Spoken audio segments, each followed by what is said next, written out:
আমরা সালাম দিব হচ্ছে এইখানে। এইখানে এই ছিদ্র বরাবর ভিতরে হচ্ছে রাসূল সাল্লাল্লাহু আলাইহি ওয়াসাল্লামের রওজা। পুরুষরা আসেন, পুরুষরা, মহিলাদেরকে এখানে যাইতে দেওয়া হয় না, তো আপনারা দেখলে বুঝবেন না, একটু আপনারা সাইডে থাকেন।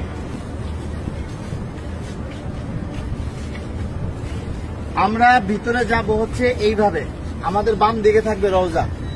রওজা থাকবে কি বাম দিকে। ভিতরে কথা বলার কোনো সুযোগ নাই, বেশি সময় দাঁড়ায় থাকার সুযোগ নাই।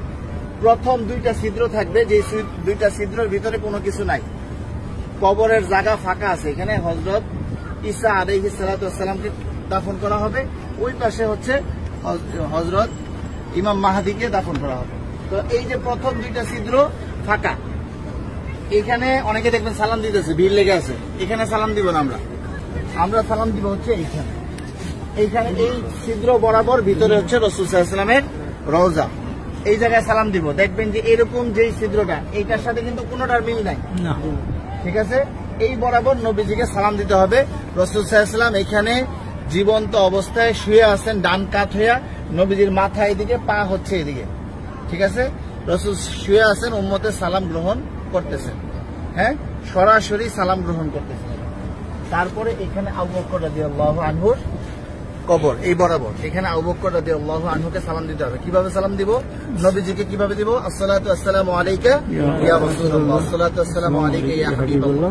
যতটুকু বেশি আমরা পারি বলার চেষ্টা করব। সালাম দেওয়ার সবচেয়ে সুন্দর সময় হচ্ছে রাত্রে 10:30টার পর থেকে নিয়ে রাত্রে 1টা-2টা পর্যন্ত ফাঁকা থাকে, ভিড় থাকে না। আর দিনের বেলা সকাল 7টা থেকে নিয়ে একেবারে জোহর পর্যন্ত কি ফাঁকা থাকে, ফাঁকা। আসরের সময় থেকে নিয়ে এশারের পর পর্যন্ত কি থাকে? ভিড় থাকে। যত বেশি পারেন নবীজিকে সালাম দিবেন।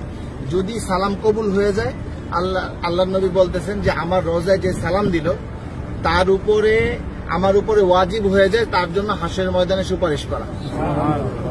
আমার সালামটা যদি গ্রহণ করেন নবীজি, তাহলে আমাদের এইটা নাজাতের উসিলা হয়ে যেতে পারে। যাই হোক, বলতেছিলাম এই বরাবর আবু বকর রাদিয়াল্লাহু আনহু, আবু বকর রাদিয়াল্লাহু আনহু মাথা এদিকে, পা এদিকে। নবীজির মাথা এখানে, রাসূলের পা এই পর্যন্ত আসছে, রাসূলের শরীরের ওই পাশে হচ্ছে কি আবু বকর রাদিয়াল্লাহু তাআলা। আবু বকর রাদিয়াল্লাহু তাআলা ঘাড় বরাবর হচ্ছে হযরত ওমর রাদিয়াল্লাহু তাআলা, উনি আরো ওই পাশে, ঠিক আছে? নবীজি এখান থেকে এইভাবে শোয়া, রাসূলের পরে হচ্ছে আবু বকর রাদিয়াল্লাহু তাআলা শোয়া, তারপরে হচ্ছে হযরত ওমর রাদিয়াল্লাহু তাআলা। এইখানে হযরত ওমর রাদিয়াল্লাহু তাআলাকে সালাম দিতে হবে।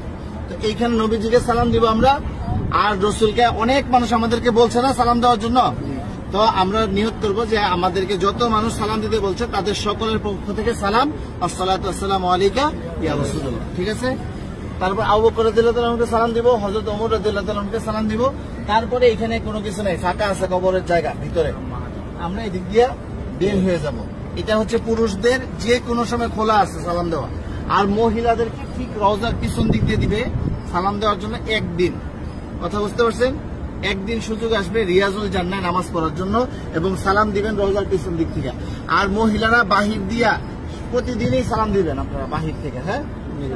এই পাশে আসেন।